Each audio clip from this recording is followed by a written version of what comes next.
continuar con, esperamos, porque había participando.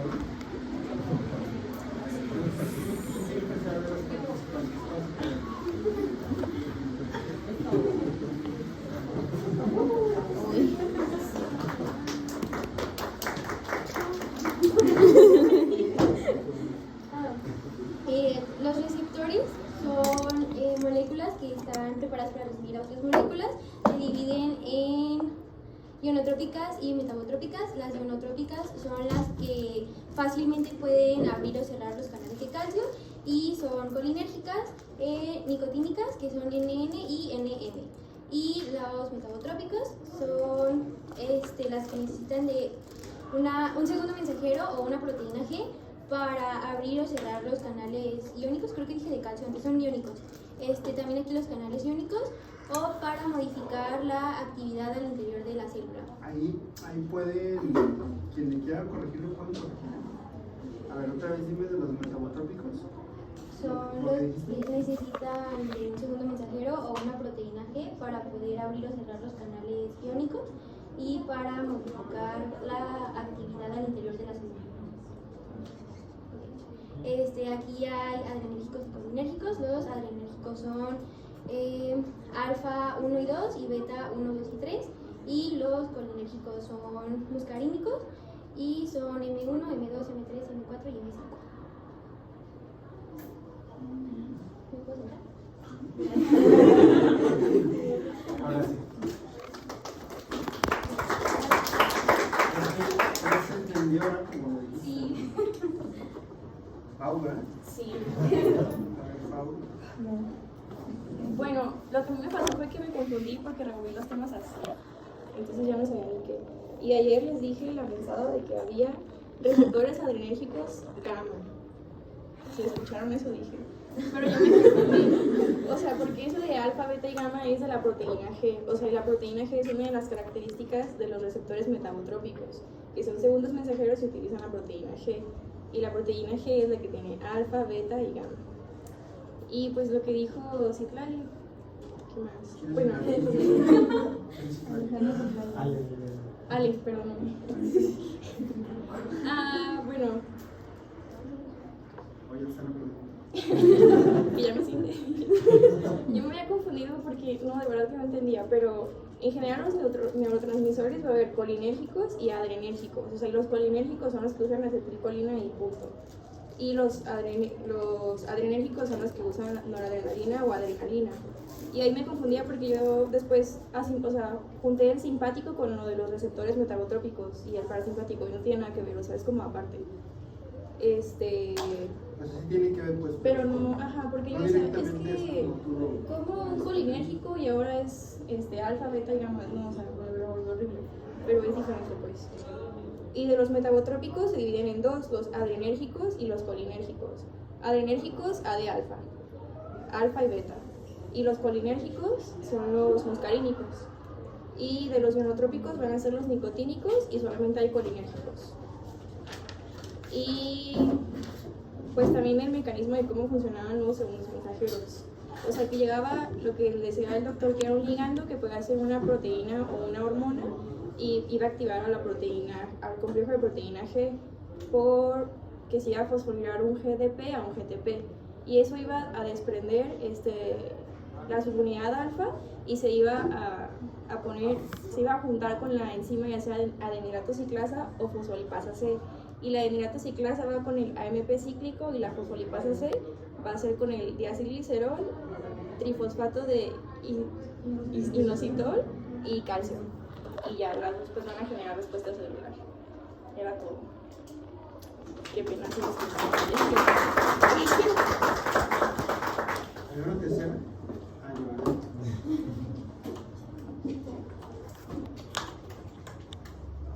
No se te lleva la luz. Bueno, pues los receptores colinérgicos se van a dividir en nicotínicos y en muscarínicos. Los muscarínicos son metabotrópicos porque son de acción prolongada y activados por proteína G, que pues la proteína G va a formar a los segundos mensajeros. Y pues esta proteína G puede ser GS cuando tiene actividad intracelular y GI cuando no tiene actividad intracelular. Los nicotínicos son ionotrópicos porque son de acción rápida y pues estos se dividen en NM y en NN. Los NM se encuentran en la unión neuromuscular y los NN en el ganglio autónomo y en la médula suprarrenal.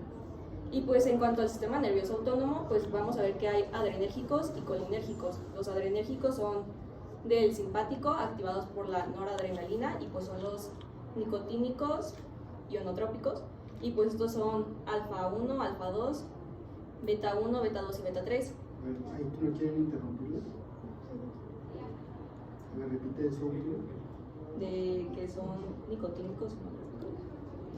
O sea, empezaste a hablar del simpático, dijiste. A ver, de ahí dale para acá. Pues del simpático se activan pues por la noradrenalina y son nicotínicos.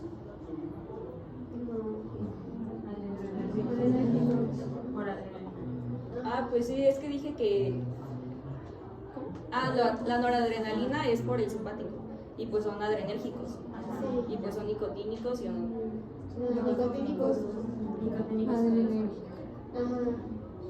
Y son ionotrópicos. por eso son ionotrópicos. Son colinérgicos, Y los colinérgicos son pues activados por acetilcolina del parasimpático. colinérgicos. Y los colinérgicos activados por acetilcolina del parasimpático se dividen en dos. Los colinérgicos son nicotínicos y muscarínicos, que son del parasimpático. Y los adrenérgicos pues, son más del simpático por la noradrenalina Y adrenalina. y adrenalina, que son el alfa 1, alfa 2, beta 1, beta 2, beta 3. ¿Y qué eran los colinérgicos? Pues son los nicotínicos y muscarínicos, activados por acetilcolina. Bueno, otra vez, perdón. Bueno, pues los adrenérgicos son activados por la noradrenalina del simpático y pues son alfa 1, alfa 2, beta 1, beta 2 y beta 3. Y los colinérgicos son activados por la acetilcolina en el simpático, en el parasimpático, y son los nicotínicos y los muscarínicos, que son los nicotínicos ionotrópicos, muscarínicos metabotrópicos, y son los M1, M2, M3, M4 y M5. Sí. ¿Y de la proteína ya está de la proteína? De los segundos mensajeros. Bueno, pues los segundos mensajeros, primero va a estar la proteína G, que va a tener un receptor que va a captar pues un ligando, ya sea un neurotransmisor, un medicamento o una hormona. Y pues la proteína G tiene tres subunidades, que es la alfa, beta y gamma. En la subunidad alfa va a tener el GDP, que se va a fosforilar y se va a convertir en GTP, y pues de ahí va como a separar la subunidad alfa, y esta va a llegar a una enzima que ya sea la adenilato ciclasa o la fosfolipasa C. En el caso de la adenilato ciclasa, pues esta va va a tener ATP y lo va a convertir en AMP cíclico, que este va como a activar a las proteínas quinasas, y estas van a generar pues como respuestas celulares. Y pues en el caso de la fosfolipasa C, este va a dar al diacilglicerol, no recuerdo qué era, IF3 y el calcio. Y pues estos van a ser activados por receptores metabotrópicos.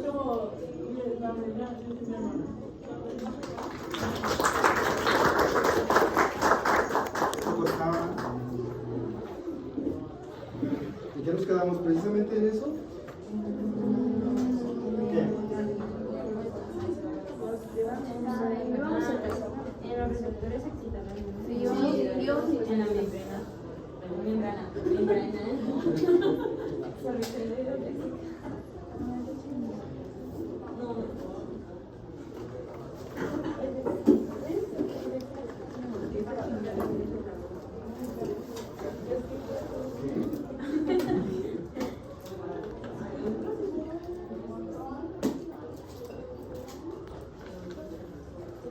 Ya.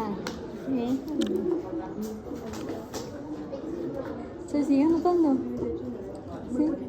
Él dice que sí. ¿Me alcanza a ver? ¿Sí se me ve mucho? No.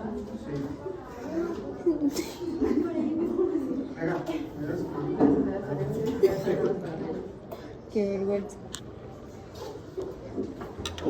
Bien, vamos a continuar muy bien con lo que presentamos. Pero lo más importante es que les quedó claro. Porque sí está publicado, se confunden y ya de alguna manera ya lo ven más claro. Y es importante porque si se quedan lagunas de que no hubo algo que se entendió, después no se siguen entendiendo más cosas que tienen que ver con el mismo relacionado. Bueno, entonces vamos a continuar con los neurotransmisores. Ya conocen ustedes algunos de ellos. Ya conocen a la acetilcolina, a la noradrenalina y a la adrenalina. Ya saben dónde se sintetizan, cómo, quién las destruye. Y bueno, ya saben mucho de esos dos, que son de los más abundantes, creo yo, en los organismos. Pero hay muchos, miren, dice el libro que hasta más de 50 sustancias transmisoras. Algunos son excitadores, ya saben, los que van a generar un potencial de acción excitador, pues son excitadores. Y los que van a generar un potencial de acción inhibidor, son inhibidores. Pero también hay algunos que hacen las dos cosas. Y aquí tenemos el ejemplo de la acetilcolina aquí arriba y el ejemplo de la acetilcolina acá abajo, ¿verdad? Entonces, también puede actuar, depende del tejido, si lo tienen en mente, ¿verdad? Excitador en los intestinos, inhibidor en el corazón, ¿verdad? Es la acetilcolina. Histamina, acetilcolina, norepinefrina y glutamato. Ya conocen la acetilcolina y la norepinefrina, y el glutamato es el neurotransmisor excitador más importante en el sistema nervioso central, ¿verdad? La acetilcolina es en el periférico y el glutamato es en el sistema nervioso central. Inhibidores tenemos el ácido gamma-aminobutírico, se abrevia GABA, tenemos la glicina, la serotonina, la dopamina y la acetilcolina también, que dijimos que tiene función de las dos. Y en algún momento vamos a ir mencionando algunos de ellos para que vean en dónde están y dónde actúan específicamente, de los más importantes que hay. Se clasifican en estos grupos. Hay una clasificación que los divide tanto en la acción como en el tamaño. Entonces tenemos transmisores de molécula pequeña y de acción rápida, y son estos, y de molécula grande y de acción lenta, y son estos de acá. Ahora, no todos son neurotransmisores, por eso aquí dice transmisores sinápticos. No todos son neurotransmisores, ¿verdad? Porque acá tenemos la hormona estimulante de la tiroides. Entonces, luego tenemos otras que no son directamente de nervios. En el grupo 1 tenemos a la acetilcolina solita. En el grupo 2 las aminas. Se llaman aminas porque derivan de un aminoácido. Y entre ellas está la noradrenalina, adrenalina y dopamina. Estas tres, ustedes se acuerdan, en la síntesis de estas tres, vienen a partir de la tirosina, ¿verdad? O de la fenilalanina. Y luego tengo la serotonina y la histamina. El grupo 3 son aminoácidos como tal, GABA, glicina, glutamato, aspartato, y el grupo 4 son el óxido nítrico solo, también aquí está. Y luego tenemos muchos de acción lenta, hormonas liberadas por el hipotálamo. Miren, ahí les va. A ver, díganme una hormona de la adenohipófisis, la que quieran. De la adenohipófisis, nada más una, calma. No me avienten todas. Una hormona, David, Ricardo, Paulo, una hormona de la adenohipófisis. ¿Qué?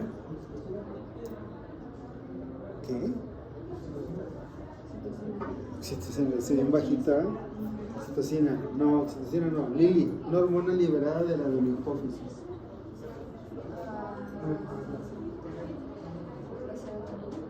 No. David. ¿Cuál? ¿Troponina? Hombre, la troponina es una proteína contráctil del músculo. No, adenohipófisis. Chanel. ¿Cuál? Luteinizante, ya agarramos una. La luteinizante, ¿no? Son seis. Pero todas las hormonas liberadas por la adenohipófisis, luteinizante, folículo estimulante, prolactina, estimulante de la tiroides, adrenocorticotropa y hormona de crecimiento. Son 6 de la adenohipófisis. Ahí están en la adeno. Para que se liberen de la adenohipófisis, ¿qué requieren? Para que se liberen de la adenohipófisis, para que salgan de la adenohipófisis. ¿Quién les da el estímulo para que salgan? ¿Sí saben? ¿No saben? ¿No? Aquí están. Hormonas liberadas por el hipotálamo. ¿Esta? ¿Qué quiere decir TRH? ¿Saben? ¿Qué es TRH? ¿No? ¿Quién te dijo? Ok. GNRH, es que pensé que iba a decir Gabriel. Ay, GNRH, miren, en el ¿es la hipotálamo, del crecimiento? no, en el hipotálamo vamos a tener algunas hormonas que tienen la letra R. Y la R es de la palabra en inglés release, y eso quiere decir liberar. Entonces, tengo una hormona liberadora, ¿de quién, Majo? De tirotropina. ¿Cuál es la tirotropina? Sí, ¿Cuál es la tirotropina? tiro, ¿Dónde se produce la tirotropina? tiro. ¿Dónde? Yo lo acabo de decir, pero con otro nombre. Con otro nombre, en la adenohipófisis. ¿Cuál es la tirotropina? ¿Qué otro nombre tiene? Creo que tiene 4 nombres. No, porque si fuera la triodotironina no se produce en la hipófisis, se produce en la tiroides. ¿Verdad? ¿La tiroxina? Tampoco. También es de la tiroides. Esa es la T4. Entonces, ¿cuál es la tirotropina? La tirotropina es la misma que la TSH. Es la misma que la hormona estimulante de la tiroides. Es la misma que la hormona tiroestimulante. Todos esos nombres tienen. Y también se llama tirotropina. ¿Verdad? Entonces, con estas siglas es hormona liberadora de tirotropina, que es lo mismo hormona liberadora de TSH u hormona liberadora de hormona estimulante de la tiroides. Todos los nombres que les acabo de decir. Entonces, para que la adenohipófisis libere sus hormonas, necesita un estímulo de más arriba. Y ese estímulo viene del hipotálamo. Otro ejemplo, ¿qué quiere decir GNRH? De acuerdo a lo que ya les expliqué, ¿qué creen que quiere decir? Hormona liberadora de... ¿De quién? De gonadotropinas. ¿Y cuáles son las gonadotropinas? ¿Cuáles? Suéltenlo. ¿Cuáles son las gonadotropinas? ¿De qué? De las Échalo para acá, nomás se lo pasan entre ustedes, así como que se voltean. Échalo para acá. ¿Cuáles son las gonadotropinas? Folículo estimulante y ¿cuál más? Y la luteinizante. Son 2, folículo estimulante y luteinizante. ¿En dónde se producen? En la adenohipófisis. ¿Y cómo se van a liberar? Cuando este llegue a la adenohipófisis, se liberan las dos. ¿Sí? Por eso forman ejes. Hipotálamo, hipófisis. ¿Y a dónde van las gonadotropinas? ¿Dónde funcionan? Su nombre lo dice. Las gónadas. En las gónadas masculinas, testículos, femeninas, ovarios. Entonces, uno de los ejes más importantes que hay, porque sufren muchos trastornos, y no es que yo se los quiera decir, pero ustedes lo saben, muchachas, es el eje hipotálamo, hipófisis, ovario. Ese les da muchos problemas con las hormonas, con la menstruación, con un montón de cosas. Entonces, hay un eje del hipotálamo. ¿A dónde va la señal? A la hipófisis. Se liberan las gonadotropinas. ¿A dónde va la señal? Al ovario. ¿Y qué se libera en el ovario? Estrógenos y progesterona. Y viene la función sexual, la función de la menstruación, todo ese tipo de cosas que luego vamos a hablar de ello. ¿Sí o no? Sí. Bueno. Aquí tengo otra que se llama somatostatina. Bueno, ya luego les hablaré de todas las que hay aquí. Aquí, así como tengo liberadoras, también tengo inhibidoras. ¿La somatostatina les suena? Sí. ¿En dónde les suena la somatostatina? ¿En dónde? Aquí se produce en el hipotálamo, pero hay otra, por eso les pregunto que si les suena. En el páncreas. En el páncreas. Es otra igualita. Tienen 14 aminoácidos, es igualita. Pero hay una forma que está allá y hay otra forma que está acá. O sea, no se mezclan, ¿sí me explico? Cada quien tiene la suya. Bueno, esta somatostatina es la hormona inhibidora de la hormona del crecimiento. Por si no lo sabían, ¿verdad? Es la hormona inhibidora de la hormona del crecimiento. Entonces, en el hipotálamo hay varias liberadoras y varias inhibidoras de quiénes, de las que están en la adenohipófisis. Ya luego hablaremos en endocrino de eso. Pero quise meterme un poquito para explicarles esto, ¿no? Y luego los péptidos hipofisiarios, pues aquí están, miren. Yo les pregunté y aquí están, ¿no? Adrenocorticotropa, hormona estimulante de la tiroides. ¿Esta cuál es? Luteinizante. Así va. ¿Esta? GH. Crecimiento, ¿no? ¿Cuál será? Hormona de crecimiento, ¿no? Sí. Hormona de crecimiento. Son siglas en inglés, Sí. generalmente, ¿no? Están en inglés. Y bueno, estos son del adeno. A ver, ¿cuál me falta? Aquí tengo 1, 2, 3, 4, 5. Me falta una del adeno. ¿Cuál es? Aquí tengo 1, 2, 3, 4, 5. ¿Cuál me falta? La folículo estimulante, ¿verdad? Folículo estimulante. Y luego aquí tengo la antidiurética. ¿Esta dónde se produce la antidiurética? No, el hipotálamo. No. En el hipotálamo y se almacena en la neurohipófisis. Aquí tengo su compañera, ¿no? La oxitocina, ¿verdad? Y estas dos, la beta-endorfina y la alfa-estimulante de los melanocitos, se dicen que son parte de la estructura de la adrenocorticotropa y de una molécula más grande que las genera ellas que se llama propio-melanocortina, POMC, se abrevia. Y esta molécula grande nos genera estas tres, ¿verdad? También luego lo vamos a ver. Bueno, péptidos que actúan sobre el intestino y el encéfalo. Sustancia P, glucagón, insulina, péptido inhibidor vasoactivo, gastrina, colecistoquinina y neurotensina. Estos son otro tipo de transmisores. Otros que dice ahí, angiotensina 2, bradicinina, calcitonina y camusinina. Bueno, ya veremos qué hacen cada uno de ellos un poquito más adelante. Los transmisores de molécula pequeña y de acción rápida producen respuestas inmediatas del sistema nervioso.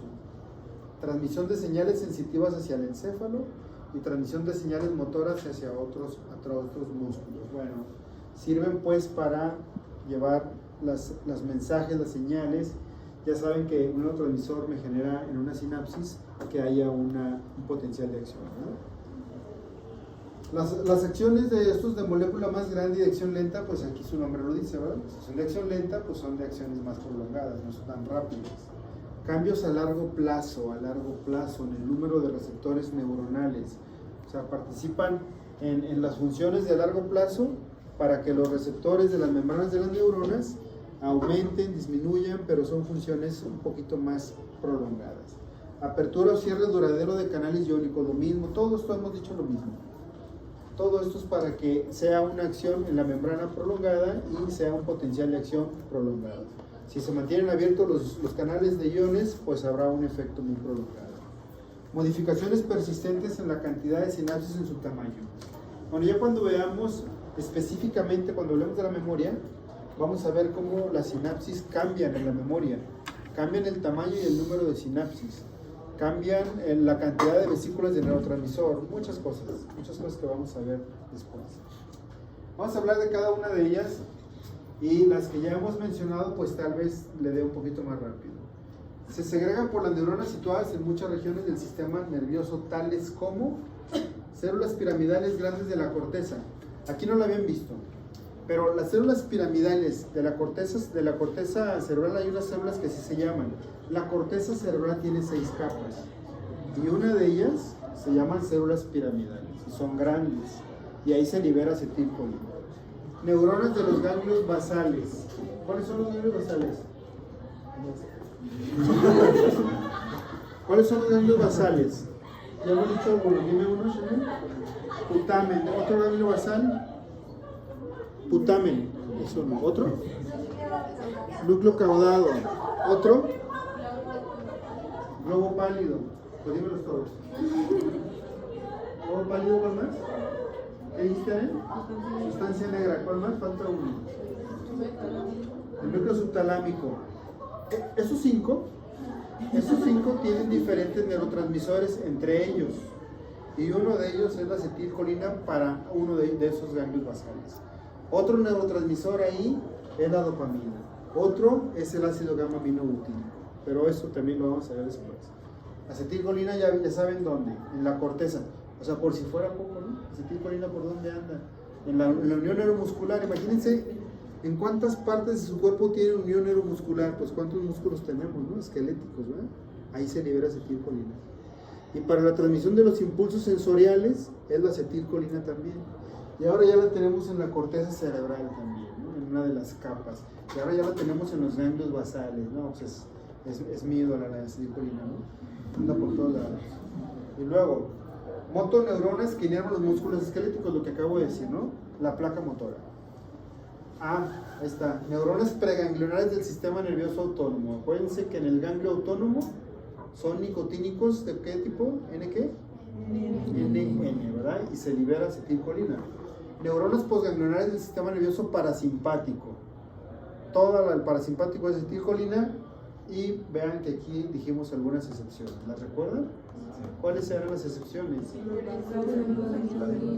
Vasos sanguíneos que regan músculo esquelético. ¿Qué más? Músculos piloerectores. Sudoríparas. Casi como cuando les pregunto algo, ahí es cuando ya los deben de identificar, ¿no? Porque empiezan a sudar y se les paran los pelitos, ¿no?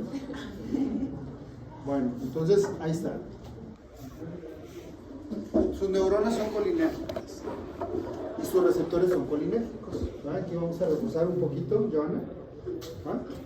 Sus receptores son colinérgicos y de los colinérgicos se dividen en dos, muscarínicos y nicotínicos. Ya agregando algo, ya saben que estos son inotrópicos y estos son metravotrópicos. Efecto excitador en la mayoría de los casos, efecto inhibidor en algunas terminales nerviosas parasimpáticas periféricas como en el corazón, lo acabo de decir cuando lo vimos participar en excitadores e inhibidores, ¿no? Receptor nicotínico es ionotrópico, aquí está, receptor muscarínico es metabotrópico y bueno, aquí nada más como el ionotrópico es rápido, acción rápida y el metabotrópico pues es todo el proceso de las proteínas G, ¿no? Todo eso. ¿Vamos bien, verdad? La serotonina, esa también la tienen que amar, la serotonina a partir de ahora, ¿no? Te van a ver por qué. Se segregan los núcleos originados en el rafé medio del tronco del encéfalo que proyecta hacia numerosas regiones del cerebro y médula espinal. En el tronco del encéfalo aquí vamos a encontrar varios grupos neuronales, varios. Entre ellos unas neuronas que se llaman serotoninérgicas. ¿Por qué? Pues porque van a secretar serotonina. Ahí hay unas neuronas grandes que se llaman gigantocelulares y secretan acetilcolina. Aquí hay unas neuronas que se llaman del núcleo del locus ceruleus y que secretan noradrenalina. Pues aquí hay muchas cosas también en el tronco del encéfalo. Y la parte del centro del tronco del encéfalo, todo lo que esté por mitad se le puede llamar rafé. Por eso dice aquí. Rafé medio, la parte del medio del tronco del encéfalo, tenemos neuronas serotoninérgicas. Todas las rayitas, miren, qué bonito está aquí. Todas las rayitas rojas es lo que dice acá. Se secreta la serotonina y va para el cerebro, algunas partes del cerebro. Y también va a unas partes de la médula espinal, ¿verdad? Entonces, ahí anda la serotonina. Es un inhibidor de las vías del dolor de la médula, por eso les digo que la tienen que amar. Fíjense, cuando ustedes tengan dolor, piensen que esa intensidad de dolor que tienen es mucho menor de lo que deberían de sentir gracias a esto. Cuando el dolor que tienen ustedes viaja la señal dolorosa por las fibras nerviosas y llega a la médula espinal, antes de entrar al cerebro, porque si entra al cerebro la señal es porque ya la vamos a sentir intensa. Antes de entrar, la serotonina me le quita una parte a esa señal de entrada del dolor. Entonces es como un analgésico natural que tenemos ahí y que nos controla las vías del dolor hacia el cerebro, ¿verdad? Entonces nos ayuda a ese dolor. Y luego acá otra cosa, dice, se piensa que la acción inhibidora sobre el encéfalo ayuda a controlar el estado de ánimo y tal vez provoque sueño. Se piensa, dice, pues qué tanto se piensa que ya se dan medicamentos del tipo de la serotonina, ¿no? O sea, lo que les dije, nos ayuda a que no tengamos tanto dolor y nos ayuda a que no tengamos depresión, ¿verdad? Entonces la serotonina es un neurotransmisor a nivel del sistema nervioso central muy bueno. Hay medicamentos que se llaman inhibidores de la recaptación de la serotonina, mande Pablo. Había leído algo, un artículo que lo que es hay algunos alimentos que ocasionan liberación de serotonina, más que era el cacao y el café. Ocasionan esta liberación. Hay sustancias que dentro de sus estudios se dice que ocasionan liberación de ciertos neurotransmisores. Y por eso el café nos puede dar como un nivel de excitación, ¿no? Estoy hablando en el lado de sentirse como eufórico, sentirse bien. Gente que toma un café para sentirse mejor, ¿no? Entonces, esa es, y inclusive hasta el chocolate también lo comen y se ha asociado, y por eso hay gente que el chocolate las hace sentir bien también, ¿no? Entonces, sí puede ser eso ahí, Pablo. Entonces la serotonina ahí la tiene, ¿no? Hay unos medicamentos que se llaman inhibidores de la recaptación de la serotonina. ¿Qué quiere decir esto? Los neurotransmisores cuando se liberan se van a degradar y algunos de ellos se van a recapturar, o sea, la terminal nerviosa los va a volver a agarrar. ¿Se acuerdan lo que dijimos de la colina, de la acetilcolina y de la noradrenalina, ¿no? Que se recapturan. Y si se recapturan ya no funcionan. Entonces los inhibidores de la recaptación de la serotonina, ¿qué es lo que hacen? Evitan que se regrese la serotonina y que la capturen. Entonces permanece más tiempo estimulando. Y eso es lo que hace que la gente se sienta bien como tratamiento de trastornos bipolares, trastornos de depresión, etcétera, etcétera. Y no sé si alguno de ustedes ha tomado algún medicamento de esos en la vida, no sé si los conozcan, pero son muy, muy comunes, ¿no? Bueno, ahí tienen la serotonina. Y esto también, miren, la serotonina aquí cuando se libera, más o menos como a estas horas, ¿no? Ya oscurito, ¿verdad?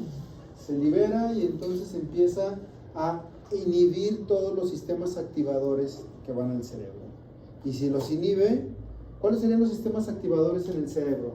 Si estoy hablando de serotonina como inhibidor, ¿cuál sería un activador del cerebro? Pues uno contrario, ya la conocen. La acetilcolina. Y la otra también, la noradrenalina. Son activadores. Esas en la mañana están a todo lo que dan. ¿Por qué? Porque tenemos que estar alertas y ya estamos listos para lo que venga, ¿no? Y en la noche aparece la serotonina y se baja la acetilcolina y la noradrenalina. Y entonces nos da sueño, ¿no? Y es parte de eso, ¿no? La serotonina se puede encontrar en el tubo digestivo. Miren, fíjense aquí la cuestión esta. Del 80 al 90% de la serotonina que hay en el cuerpo está en el tubo digestivo. Controla el movimiento del intestino. También se encuentran las plaquetas y en el tronco del encéfalo, pero la mayor parte aquí. No atraviesa la barrera hematoencefálica, lo que quiere decir que esta no nos sirve para acá arriba, porque no la atraviesa. La que nos sirve acá arriba es la que se produce aquí, ¿verdad? O sea, en el mismo tejido cerebral, en el tronco del encéfalo. Profe, ¿y en el tronco del encéfalo cuánto correspondería? ¿Un 10? Pues lo que resta, 10 menos del 10, porque también hay plaquetas, ¿verdad? Y luego, esta flechita se me movió, acá. Yo creo que con el movimiento de la computadora se movió, pero está acá. Se sintetiza a partir de un aminoácido que se llama triptófano. ¿Se acuerdan que pertenecía al grupo de las aminas? O sea, que viene de un aminoácido, ¿verdad? Entonces, a partir de un aminoácido que se llama triptófano, ya lo conocen, es un aminoácido esencial. Y también se le llama 5-hidroxitriptamina, es lo mismo que serotonina, ¿verdad? No se les olvide porque luego se les preguntan así. Se recaptura por la monoaminoxidasa. ¿Se acuerdan que dije que se recaptura? Entonces, cuando vamos a eliminar su capturación, es porque vamos a bloquear esta enzima. Y entonces en el cerebro permanece la serotonina y la gente se siente más a gusto, se siente con un estado emocional mejor, ¿no? Se le quita la depresión. ¿Cómo podemos? Entonces, Su metabolito urinario se llama ácido 5-hidroxilolacético. Quiere decir que ocasionalmente cuando quieren buscar la cantidad de serotonina que hay, buscan más bien la cantidad de este metabolito porque es más fácil de localizarlo. Es en la orina. Llevan una muestra de orina y ahí va a aparecer este, ¿no? Y ya saben cuál es la cantidad que debe de haber. Siguiente, se llama histamina. ¿La conocen la histamina? ¿Sí? ¿Dónde se produce? ¿Qué funciones tiene? ¿Con qué la relacionamos en cuestiones patológicas? Digo, se los pregunto porque seguramente todo el mundo ha tomado un medicamento antihistamínico, casi estoy seguro. Entonces, ¿quién me dice algo de la histamina? ¿Dónde se produce? ¿No acuerdan? Al igual. La histamina se encuentra en la parte posterior del hipotálamo, en la mucosa gástrica y en los mastocitos. Ahí se encuentra. Se forma a partir de otro aminoácido que se llama histidina. Se parece histidina a histamina. Y es también una amina dentro de las moléculas pequeñas. Se requiere la enzima diamina oxidasa para eliminar la histaminasa. Y se conocen 3 tipos de receptores. Tiene receptores, se llaman H1, H2 y H3. Nada complicado, ¿verdad? Bueno, ¿conocen la loratadina? sí. ¿La han tomado? Sí. Lo que les dije, ¿no? Lo más probable es que todos la hayan tomado. ¿Conocen la clorfeniramina? Sí. ¿La han tomado? Esa casi viene mezclada en los antigripales que anuncian en la televisión, ¿no? El XL3, el XL2, el Tapsin y todo ese tipo de antigripales que les anuncian tienen clorofeniramina. Los dos son antihistamínicos. ¿Qué hace la histamina en una infección de, por ejemplo, cuando tenemos un resfriado común, o sea, una gripe? ¿Qué hace la histamina? Ocasiona vasodilatación, ocasiona inflamación de las vías respiratorias y ocasiona que haya secreción exagerada de moco. Y por eso nos estamos sueño y sueño, ¿no? Y entonces nos tomamos la loratadina y todo eso disminuye. Nos sentimos ya mejor con eso. Y la loratadina bloquea unos receptores que se llaman H1, así funciona. Antihistamínico bloqueando los H1. ¿Alguien alguna vez ha tenido un proceso alérgico? ¿Sí?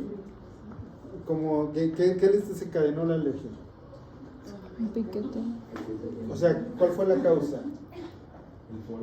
El polvo, los que tienen rinitis alérgica, nomás huelen polvo, los pelos del gato y no se le acaban, ¿verdad? ¿Quién más dijo? ¿No? ¿Quién más dijo que sí? Una picaduras de animales. Picadores de animales, ¿tú? ¿Cómo qué te picó? Una vez.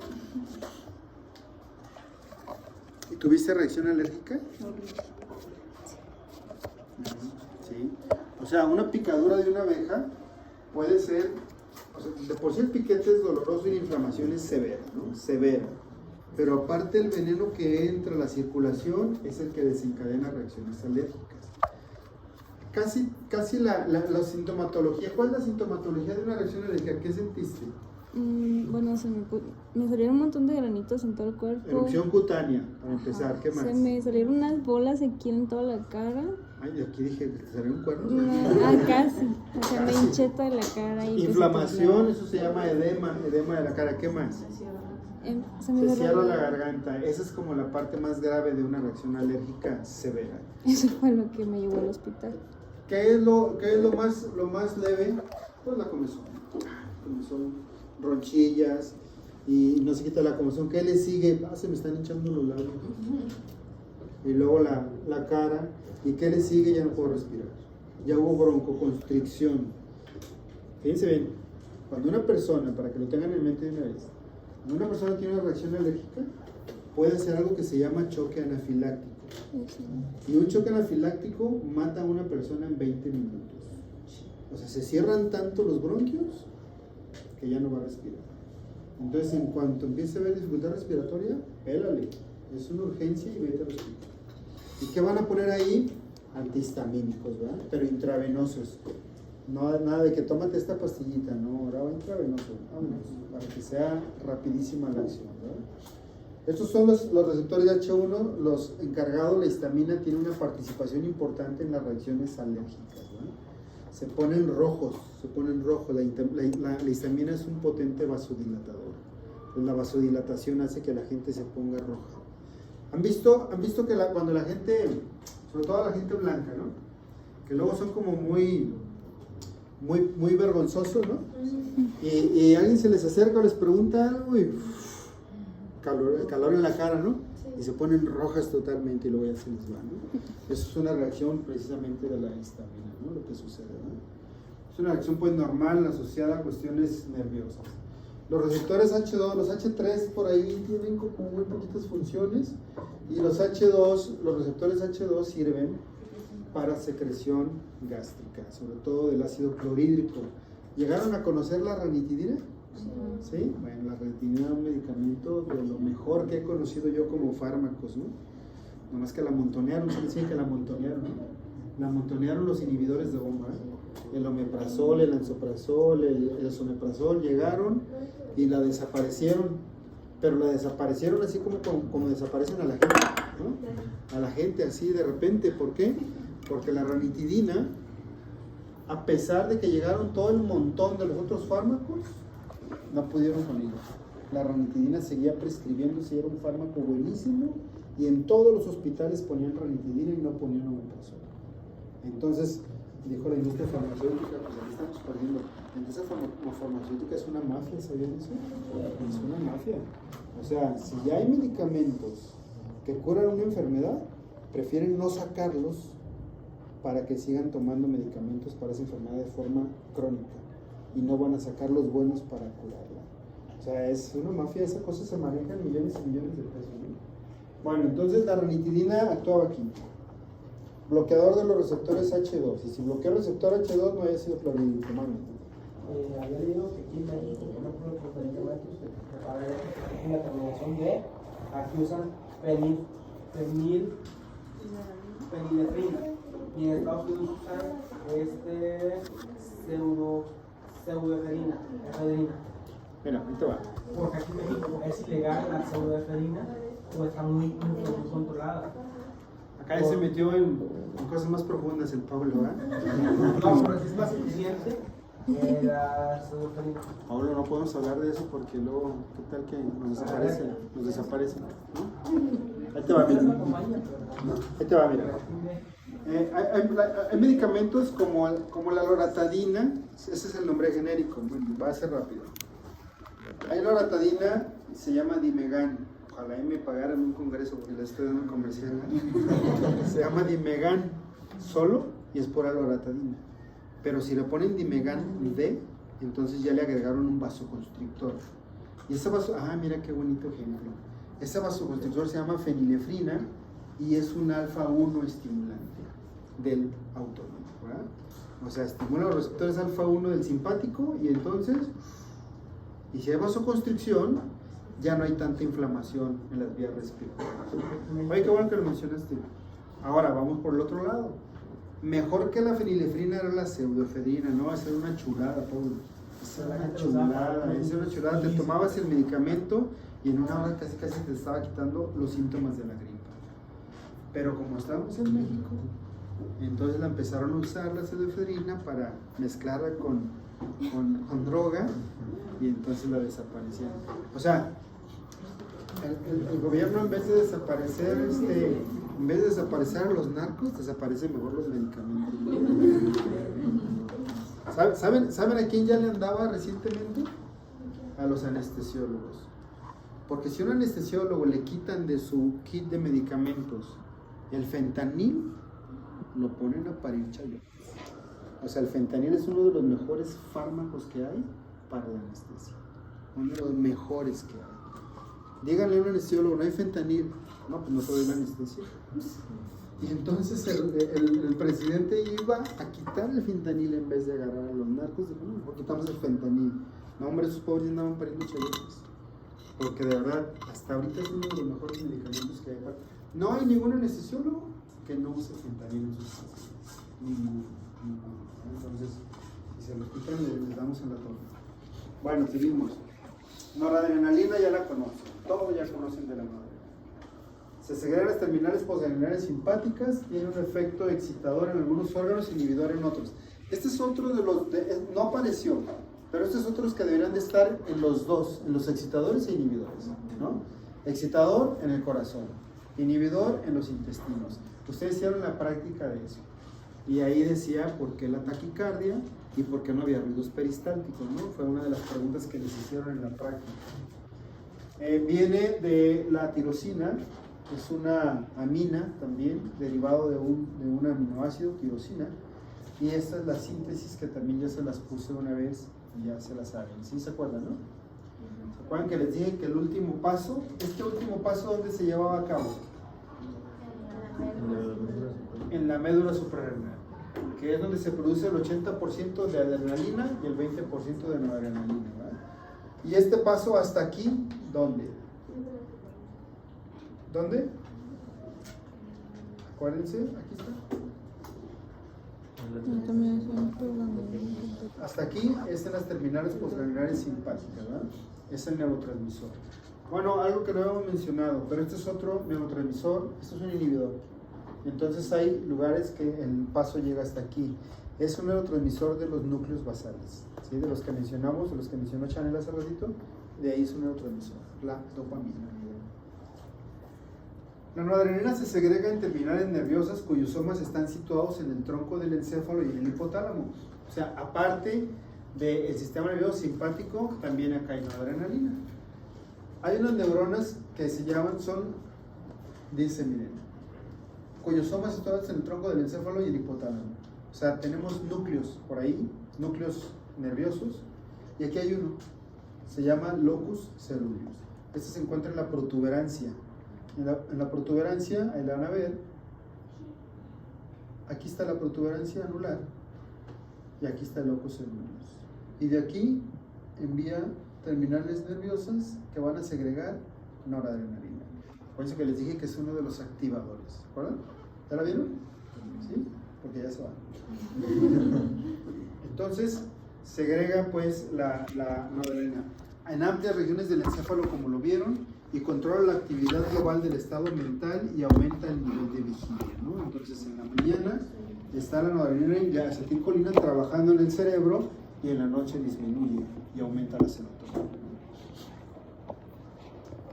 Sus receptores de catecolaminas, bueno, la noradrenalina ya habíamos dicho que tiene más afinidad por receptores adrenérgicos alfa y la adrenalina por receptores adrenérgicos beta.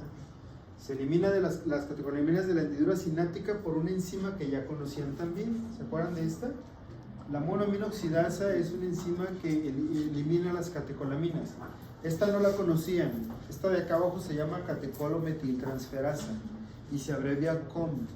Y esa está en el hígado, en el riñón, en el músculo liso y en las células gliales. Entonces vean cómo hay unas a ciertos tejidos y otra en las terminales nerviosas de donde se libera la noradrenalina, ¿verdad? Son las dos enzimas que se van a encargar de degradar a las catecolaminas.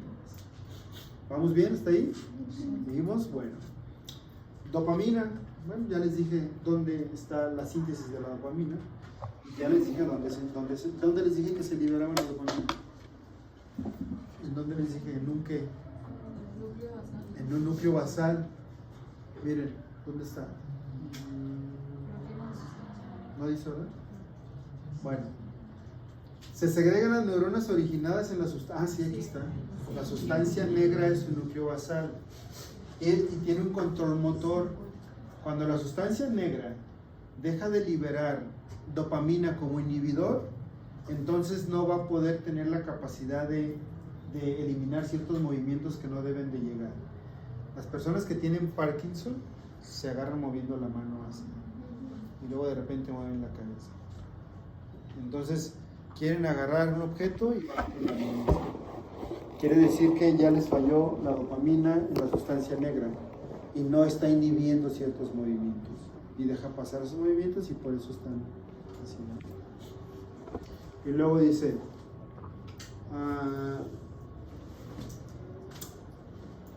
les voy a contar lo que pasó en un asilo con la dopamina. Es un chiste, ¿no? Es que en un asilo se conocen una pareja de gente grande, ¿no? Se conocen y pues se hicieron novios, ¿no? Y siempre se quedaban de ver en el árbol del patio de atrás. Y de repente va ella y ella no va, ¿no? La deja plantada, ¿no? Y se pone triste, ¿no? La deja plantada. Y bueno, caminando de repente que la ve con otra. Anda, ya que casi no pasa. Entonces, la ve con otra y pues la reclama, ¿no? Entonces le dice, ¿qué tiene ella que no tenga yo? Y le dice, Parkinson.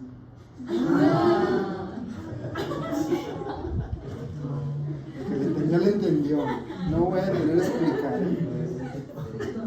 Hay gente que llega a su casa y se va a dormir en la almohada y luego dice, no manches, ya le entendí.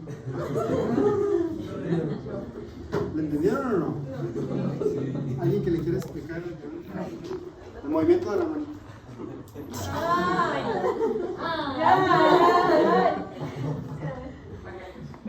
Bueno. Luego dice, se forma a partir del precursor DOPA, ya aquí está. Aquí está. DOPA. Inmediatamente atrás, por una DOPA descarboxilasa, se llama la enzima. Esta es la síntesis de las catecolaminas. Y aquí para en el caso de la sustancia negra, que es la que tiene el neurotransmisor. Y entonces, se forma el precursor DOPA, y ya saben que viene de la tirosina. Papel importante en la conducta del control de los movimientos, ¿no? Lo que acabo de mencionar. Y es un inhibidor. Ese no tiene excitadores, ese es inhibidor. En el sistema nervioso central, ese no anda acá en los tejidos periféricos. El óxido nítrico es uno que estaba acá solito, ¿se acuerdan? El último, ¿no? Bueno, el óxido nítrico tiene las terminales nerviosas de las regiones encefálicas responsables de la conducta a largo plazo y memoria. Se dice que el óxido nítrico participa precisamente en estas funciones, en la memoria. Cuando hablamos de la memoria seguramente lo vamos a ver por ahí otra vez. Se sintetiza al momento que se necesita. Esto es algo, pues, algo que le detectaron. Acuérdense que muchos neurotransmisores se forman y se almacenan en vesículas, en el citoplasma, ahí están. No, este no. Este en cuanto se necesita se forma y sale. Otra diferencia por difusión. Es diferente a la exocitosis, ¿no? La exocitosis es como formando una vesícula y luego sale. No, la difusión es atravesar membrana, ¿verdad? Entonces, es diferencia. Modifica las funciones metabólicas en la neurona posináptica que cambian la excitabilidad durante segundos, minutos e incluso más tiempo. Precisamente por eso se dice que participa acá.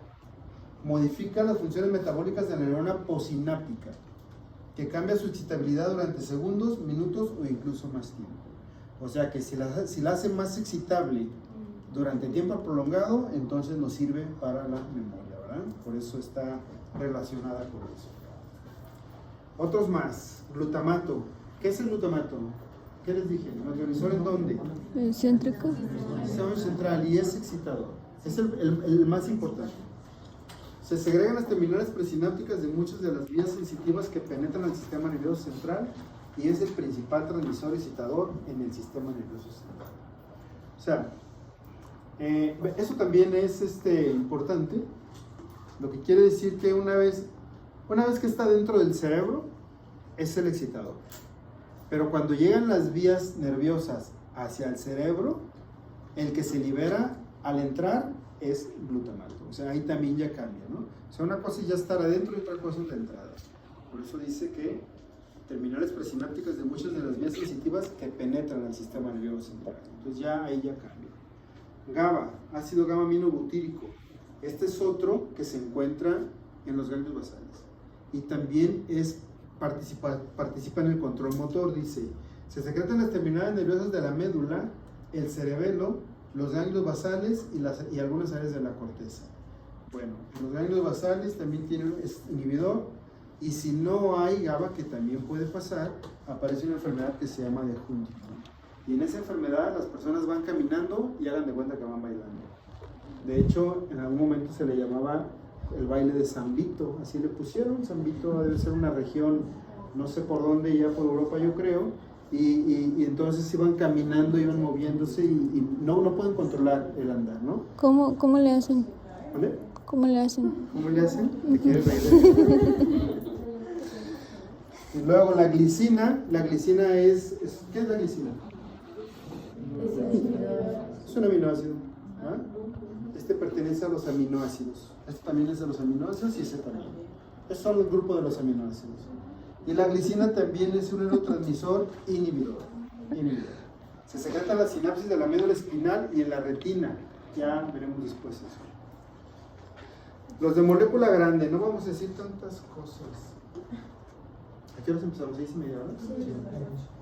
Los de molécula grande, neuropéptidos, tienen acciones que normalmente son lentas y diferentes a las que ejercen los transmisores de molécula pequeña. Se sintetizan en los ribosomas del soma neuronal y no en la terminal nerviosa. Fíjense que es una diferencia, pues. Nada más por mencionarla. Los neurotransmisores de molécula pequeña se sintetizan en la terminal nerviosa, o sea, al final del axón. Y estos se sintetizan en el soma. Y una vez que se sintetizan en el soma, de ahí se van a transportar hacia la terminal nerviosa, ya sintetizados.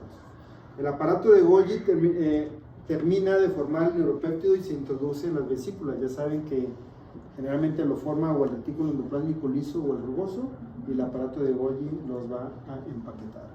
Se transportan por el axón hacia la terminal, lo que les dije. Una vez que se libera, la vesícula sufre autólisis y no se reutiliza, ¿no? Bueno, eso es parte de unas características de molécula grande. Neuropéptidos, y son de mayor tamaño, se liberan en menor cantidad, son mucho más potentes, su acción es más lenta y prolongada, que puede durar días, meses o años. Cierre prolongado de canales de calcio. Dice de calcio por querer poner alguno de los cationes, pero no dice, pero también puede ser de potasio. Son dos cationes que pueden llegar a funcionar en efectos prolongados. Cambios persistentes en el metabolismo celular, activación o desactivación de genes específicos en el núcleo y alteración a largo plazo de las cantidades de receptores excitadores e inhibidores. O sea, lo que quiere decir es que lo que llega a suceder en la membrana posináptica es o que se estimula para llevar un potencial de acción, se quedan los canales abiertos, o que se forman más cantidad de receptores cuando debe ser excitador, se forman menos inhibidores o viceversa. Si el efecto es inhibidor, se forman más receptores inhibidores y se disminuyen los excitadores, ¿no? Entonces todo esto puede llegar a suceder pues, en la posináptica. Fíjense que esta parte está muy interesante porque sí pasa en algunos tejidos, que ahorita les voy a decir. Ya conocimos los potenciales posinápticos excitadores. ¿Cómo es un potencial posináptico excitador? ¿Cómo es? A ver, díganme. Potencial posináptico excitador. Digo, no tiene nada de difícil porque hemos hablado de potenciales de acción ya mucho tiempo y desde el primero que les hablé, ese es un potencial posináptico excitador. Entonces, ¿cómo es un potencial posináptico excitador? ¿Cómo es? Yareni. Pues va a llegar pues la neurona y por medio de calcio va a secretar a acetilcolina. A liberar el neurotransmisor. Ajá. Y ya luego va a llegar a la... Ay, se me fue. Bueno, al músculo y ya se va a hacer... O sea, se libera la acetilcolina en el espacio. ¿Cómo se llama ese espacio? Sináptico. ¿Y luego? Y ya luego se va a liberar el potencial de acción y va a pasar por los túbulos T. Bueno, y se van a abrir los canales de sodio. Y va a entrar. Cuando la acetilcolina llega a sus receptores, que ya saben que son los nicotínicos NM, ¿qué sucede ahí cuando se une al receptor? ¿Qué sucede? Pues se genera el potencial de acción. Un poquitito antes, ¿qué sucede? Ah, Acuérdense que el receptor de la acetilcolina era una proteína de 5 subunidades, ¿se acuerdan? 2 alfa, una beta, una y una delta, que parecían florecitas, aquí les dije. Ese está cerrado. Y cuando llega la acetilcolina, automáticamente se abre. Y por ahí se mete ¿quién? El sodio. ¿Y qué hace el sodio en la membrana posináptica? La despolariza. O sea, continúa la señal. Es un potencial posináptico excitador. ¿Cómo sería un potencial posináptico inhibidor? ¿Cómo sería? ¿Quién me dice? ¿Lili o Gabriela? A ver, Lili. Pues sí, o sea, el inhibitorio sería pues similar a una neurotransmisor que es el inhibitorio. ¿Cómo cuál? GABA. GABA. ¿Y luego? Y pues impide que se abran los canales. Se une a sus receptores, ¿no? Y luego, Se une al receptor. Bueno, si es por segundo mensajero, pues, o sea, segundo mensaje, no te metes en bronca. sí. Pues no dejaría abrir los canales. A ver, se une al receptor, dice que no dejaría abrir los canales. ¿Quién difiere de eso de Lili? Entonces, ¿cuáles se abren? Los de cloro. Y si se abren los de cloro, se hiperpolariza la célula y ya no hay un potencial de acción. Ese sería un potencial posináptico inhibidor. Los hice que recordaran eso porque esto es diferente. Miren, vean lo que dice acá. Esto está chido, ¿eh? Esta es la que lleva, esta es la presináptica. Y lo que dijimos ahorita es que aquí liberan el neurotransmisor. Si es excitador, se abren canales, se mete el sodio y sigue el potencial de acción, ¿no? Si es inhibidor, se abren canales de cloro, se mete el cloro y se bloquea. Pero miren, aquí le llegó antes de la sinapsis, ¿verdad? ¿Qué quiere decir? Que aquí va entrando sodio, está despolarizando. Y esta señal se la va a pasar a esta. Pero justo llegando aquí, miren quién se le apareció.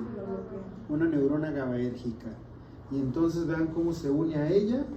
Y entonces le abre los canales de cloro ahí y le avienta el cloro. Y entonces aquí se hace el negativo y esta ya ni cuenta se dio, ¿verdad?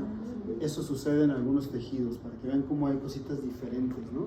Y fácil de entender, ¿no? Fácil de entender. De hecho, los receptores alfa 2 del simpático en los vasos sanguíneos, ¿qué hacen los alfa 1 en los vasos sanguíneos del simpático? Bueno, ya les dije, en los vasos sanguíneos hay receptores alfa 1 del simpático. ¿Cuál va a ser el efecto? ¿Cómo se llama eso? Vasoconstricción. Y son los que más predominan. Pero también hay alfa 2. ¿Y el alfa 2 qué efecto me va a dar? Vasodilatación. Ah, bueno. Hay algunas neuronas, esta es GABAérgica, pero hay algunas neuronas que llegan a los vasos sanguíneos y los receptores son alfa 2 y entonces por eso me dan una vasodilatación, porque me van a dar una inhibición presináptica, ¿va? Pero bueno, eso es como un ejemplo. Aquí decía el cloro, mire. Se lleva a cabo en las terminales presinápticas antes de que la señal alcance la sinapsis. Se liberación de una sustancia inhibidora como el GABA en las inmediaciones de las fibrillas presinápticas aquí, permitiendo la apertura de canales iónicos con difusión de gran cantidad de cloro en la neurona presináptica y ahí paró el potencial de acción, ¿verdad? Y se acabó, ya no va a haber una señal acá. Esa es una inhibición presináptica. Mande, David. O sea, la hiperpolarizó, ¿no? Para que no... Hiperpolarizó, pero la presináptica, ok. no la posináptica. La posináptica no se dio cuenta, ni sus receptores ni nada. Ni siquiera llegó el mensaje. Exacto, no llegó la señal. Ahora, vamos a hablar de la sumación espacial. Miren. Bueno, para que... Ahí lo dice. Se requieren estimular de 40 a 80 terminales presinápticas para alcanzar los 10 a 20 milivoltios necesarios para el umbral en una excitación. Una sola terminal nada más va a generar de 0.5 milivoltios y necesitamos 20.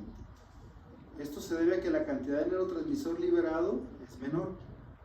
Este efecto aditivo de la activación de dichas terminales situadas en regiones muy espaciadas de la membrana se denomina sumación espacial. ¿Qué quiere decir esto?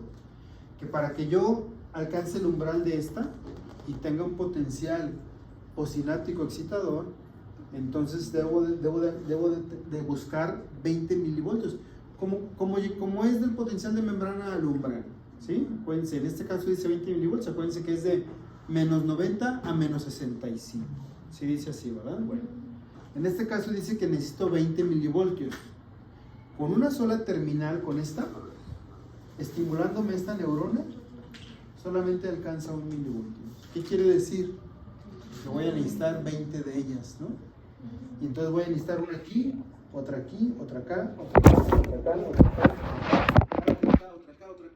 Y cuando todas las que me estén dando 1 milivoltio se sumen y lleguen a 20, entonces esta alcanza su potencial de umbral y de acción. ¿Sí está claro?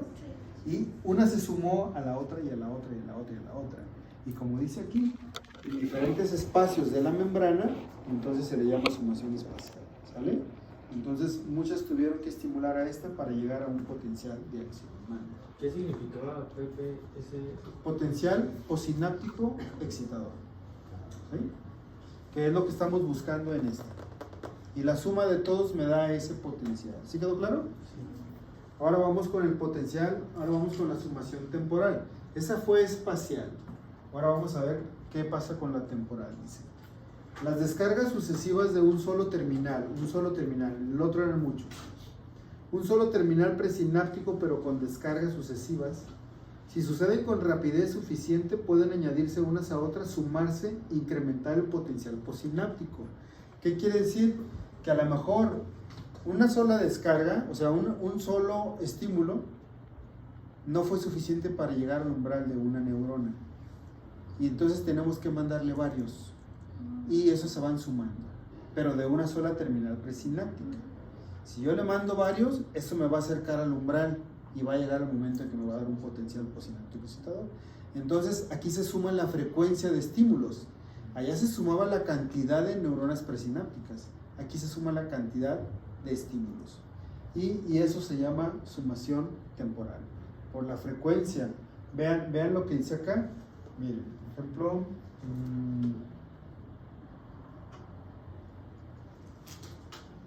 este fue un estímulo, solamente uno. Y vean, este es el voltaje. Este es un estímulo y me llegó hasta aquí. Y luego avientan 2 estímulos y ya la potencia es más alta. Y avientan 3 estímulos y ya la potencia es más alta. Entonces quiere decir que si le sigo aventando, aquí hay uno, aquí hay otro, acá hay otro, si le sigo poniendo más, voy a llegar al umbral de esta y esta va a responder. ¿Sí está claro? Y eso se llama sumación temporal. ¿Sí? Bueno, son como parte de las características de la estimulación de las neuronas. Facilitación de las neuronas, sencillo. Con frecuencia el potencial posináptico sumado es excitador, lo que acabamos de ver. Las 2 sumaciones que hicimos, las 2 sumas. Es excitador, pero no ha subido suficiente para alcanzar el umbral de disparo. Y se dice que la neurona está facilitada, o sea que su potencial de membrana está más cerca del umbral de disparo que lo normal. ¿Qué quiere decir esto? Quiere decir que si aquí tengo una sumación espacial y tengo varias neuronas estimulándola, ¿cuántas necesitaba? 20. Vamos a suponer que tengo 15. ¿Qué quiere decir? Que ya aumenté 15 milivoltios, pero me faltan 5. No he llegado al umbral, pero la neurona está facilitada. ¿Sí? O sea, me estoy acercando al umbral. ¿Sale? Lo mismo acá. Si pongo un estímulo, llego hasta aquí. Si pongo 2, llego acá, y si pongo 3, está acá. Se está facilitando la neurona para llegar al umbral, pero no ha llegado. A lo mejor tengo que meterle otros 2 más, pum, pum, y ya me llega como hasta acá, ¿verdad? Y entonces ya me hace un potencial de posináptico. Eso se llama facilitación de la neurona, ¿no? ¿Digo? Arco reflejo. Bueno, el arco reflejo es la unidad básica de la actividad refleja integrada. ¿Dónde se lleva a cabo el arco reflejo? En la médula espinal, ¿no? La médula espinal. Es el control del funcionamiento muscular por la médula espinal. Acuérdense que todos los músculos se mueven por una señal del cerebro. Si ustedes quieren agarrar la pluma, la señal sale de acá. Si ustedes se van a levantar y hacer esto con sus brazos y mover los pies, la señal sale de acá. El control muscular. Pero si ustedes se pican o se queman, la señal nada más llegó a la médula espinal, no salió desde acá, ¿sale? Entonces es una señal muy rápida, muy rápida.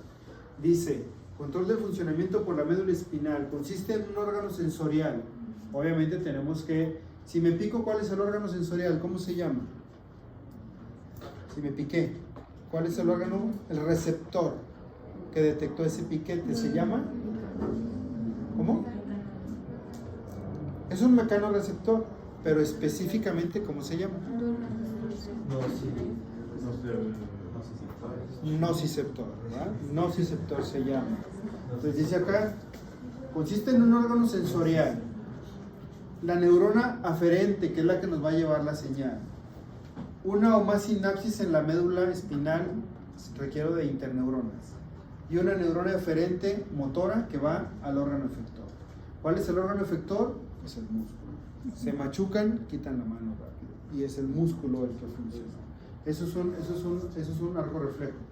La conexión entre las neuronas somáticas aferentes, las que llevan la señal, y eferentes, casi siempre sucede en el cerebro y la médula espinal. Ahorita nada más hemos hablado de la médula espinal, ¿no? ¿Por qué? Porque a lo mejor me pegué en el pie, a lo mejor van descalzos y le pegan a la silla o la mesa, ¿no les ha pasado, no? ¿Cómo se queda? ¿No? Bueno, entonces eso es en la médula espinal. O a lo mejor se pincharon el dedo, ahora están buscando algo ahí en su bolsita, se pican con el segurito, ¿no? Eso es en la médula espinal.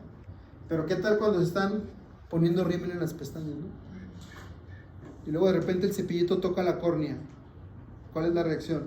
Pues entonces hacemos esto, ¿no? Ese es un arco reflejo, pero eso sucedió acá arriba. O sea, quiere decir que la neurona no va a llegar a la médula para hacer eso. Eso es acá arriba, ¿no? Ese es el ejemplo de un arco reflejo en el cerebro, ¿eh? Bueno, luego, la sustancia gris es la zona de integración para los reflejos medulares. ¿No hemos visto el uso muscular, verdad? Bueno, vamos para allá. Bien, el músculo, aquí tengo el músculo. El órgano sensorial del músculo, así como dijimos el nociceptor, el órgano sensorial del músculo se llama uso muscular. Es una cosita de 3 a 10 milímetros de longitud y está distribuido en todo el vientre muscular, en todos sus músculos. ¿Para qué sirve el uso muscular? Sirve para dos cosas: para detectar el estiramiento del músculo y la velocidad con lo que lo hace. Y cuando detecte eso, va a mandar una señal, en este caso como arco reflejo, y luego viene una respuesta. Quiere decir que si ese músculo se sigue estirando, se puede romper. Y para que no se rompa, se dio cuenta del uso muscular, mandó la señal a la médula, viene la respuesta motora y ese músculo tiene que hacer algo. ¿Cuál es el ejemplo? ¿Han visto como cuando están haciendo como pesas y de repente tienen ya los brazos muy estirados y no van a soportar ese peso? Entonces ese músculo está estirándose demasiado, que la respuesta es que tiene que soltar la pesa. Es la respuesta muscular. De lo contrario se va a romper ese músculo. Y entonces eso lo detectó el uso muscular. El órgano sensorial del músculo se llama uso muscular. Entonces en este caso funciona ese arco reflejo de esta manera, ¿no? Aquí está la aferente, conectado el uso, viene para acá. Aquí está una interneurona. Aquí está la eferente motora y aquí está el órgano efector, el mismo músculo con la respuesta que tiene que hacer, ¿no? Las interneuronas, aquí están las interneuronas. Puede haber una conexión de la aferente con una interneurona o con dos, o sea, puede haber una sinapsis o puede haber dos sinapsis ahí en la médula espinal. Están presentes en la sustancia gris en las astas anteriores, posteriores y zonas intermedias de la médula espinal. Aquí están. Son 30 veces más numerosas que las motoneuronas, hablando de la médula, y son pequeñas y muy excitables. Miren, estas responden hasta 1500 potenciales por segundo, para que se den una idea de qué tan excitables son estas. Casi todas las señales aferentes sensitivas y señales descendentes del encéfalo pasan por las interneuronas. Solo unas pequeñas acaban directamente sobre las motoneuronas. ¿Qué quiere decir? Que si la señal viene de la corteza motora y la señal va a la médula espinal primero, ahí se va a encontrar con una motoneurona, con una interneurona antes de llegar a la motoneurona. La mayoría. Y aquí dice, solo unas poquitas, la neurona de acá arriba llega directo a la asta anterior y se conecta con la neurona inferior. Acuérdense que ya les dije que la neurona que es motora y que viene de la corteza motora a la médula espinal, a cualquier nivel de la médula espinal, si vamos a mover la cabeza, pues entonces el nivel llegó nada más hasta aquí. Si vamos a mover el brazo, ya se fue más abajo. Si vamos a mover la pierna, ya llegó más abajo, ¿no? Entonces depende del nivel. Esa neurona motora se llama motoneurona superior, la que viene de la corteza motora a la médula. Una vez que hace sinapsis, como dice aquí, con las interneuronas y luego con la motoneurona que va a ir al músculo o a los tejidos, esa se llama motoneurona inferior. Superior, corteza médula, inferior, médula, tejido, ¿verdad? Eso es importante que sepan que existen esos dos tipos de motoneuronas. Las células de Renshaw, esas también son muy buenas. Ya hemos hablado que tenemos sistemas inhibidores, ¿sí o no? Ya dijimos que en los ganglios basales debe haber sistemas inhibidores. Si no los hay, ¿qué puede pasar? Si no hay sistemas inhibidores en los núcleos basales son de control motor. Ahí les va. La corteza motora, los núcleos basales y el cerebelo, todos son de control motor. O sea que un movimiento que se genera, se manda la señal desde la corteza motora, tiene que pasar por estos dos órganos antes de llegar a sus extremidades inferiores. Tiene que pasar por los ganglios basales, tiene que pasar por el cerebelo y tiene que pasar por la médula espinal antes de llegar al músculo y que ustedes puedan hacer esto con su brazo como ustedes quieren, ¿sí? Si no pasara por el cerebelo y quieren apuntarle al pizarrón, seguramente harían esto mismo. Chocarían con esto y no habría un control para detenerlo. Si no pasara por el cerebelo y ustedes saludan a alguien y bajan la mano, seguramente su mano quedaría así, ¿verdad? Porque esto lo controla el cerebelo. Entonces fíjense cómo un movimiento tiene que venir, tiene que filtrarse por varias partes para que el movimiento sea el que queremos hacer. Entonces pasa toda esta señal motora, ganglios basales, cerebelo, médula espinal y finalmente el músculo. ¿Qué hacen los ganglios basales? Ya dijimos, hay sistemas inhibidores. Si no pasara por los ganglios basales, entonces todos tendríamos Parkinson, así de sencillo, ¿verdad? Porque ahí tenemos una inhibición. Y luego pasa el cerebelo, ya les dije lo que pasa con el cerebelo si no existiera esto.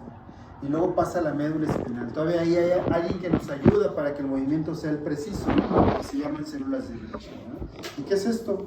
Las células de Renshaw, cuando viene la señal, hazte cuenta que la señal viene como fuerte a la médula espinal, viene la señal fuerte motora para llegar a la motoneurona que está en las asas anteriores, ¿no? Esta señal que viene fuerte, si no hubiera alguien que la controlara, que le dijera, vete por aquí, derechita, porque ahí está la otra motoneurona, entonces esa señal haría esto, se iría para los lados también. Y a los lados tenemos otras motoneuronas también. Entonces en lugar de solo mover la parte que queremos, se moverían otras más. Y las células de Renshaw son inhibidoras para las motoras que están vecinas, para las motoneuronas, ¿sale? Dice acá, son interneuronas inhibidoras en las asas anteriores de la médula espinal. El axón de la motoneurona genera unas ramas que se dirigen a estas células que transmiten señales hacia las motoneuronas adyacentes. Por lo tanto, la estimulación de cada motoneurona tiende a inhibir a otras contiguas, efecto que se llama inhibición lateral. Esto permite que la transmisión adecuada de la señal primaria en la dirección deseada, suprimiendo su dispersión lateral. O sea, permite que la señal que salió de acá llegue a su destino final como queremos que llegue. Y entonces estas células son importantes para inhibir otros movimientos. ¿Preguntas? ¿No? Bueno, ya son las 8. ¿Ya, verdad? De hecho, escuchan las campanas. ¿Sí, Lourdes? Sí, van. Es como los pueblos, ¿no? Dicen los pueblos, ya la tercera, ¿no? Dicen que alguien quise misa, ¿no? Es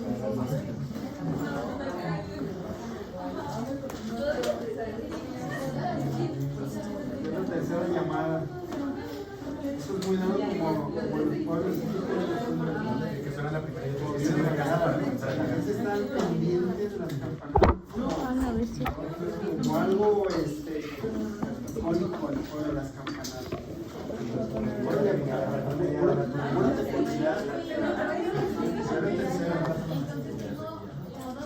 ¿Quieren prender la luz? ¿O no?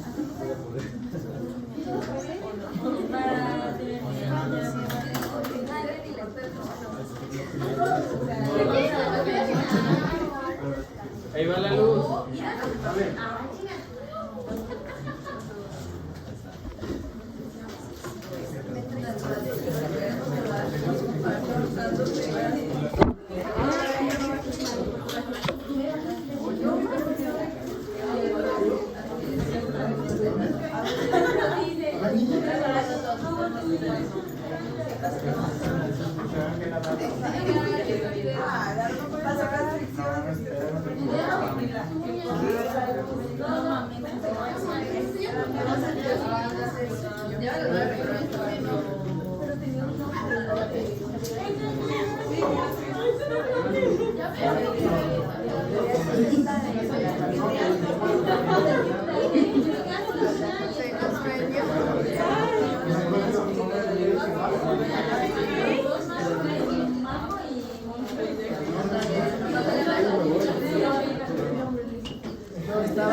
Ya ves, sí, como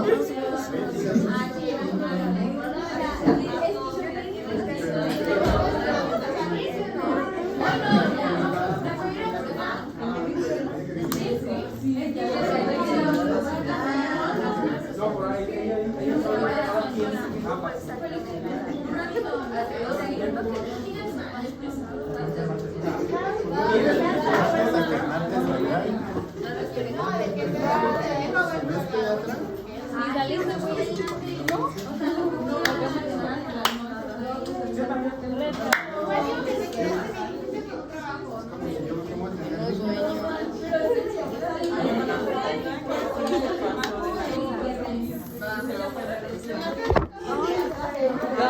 Ah, yo ni la toqué.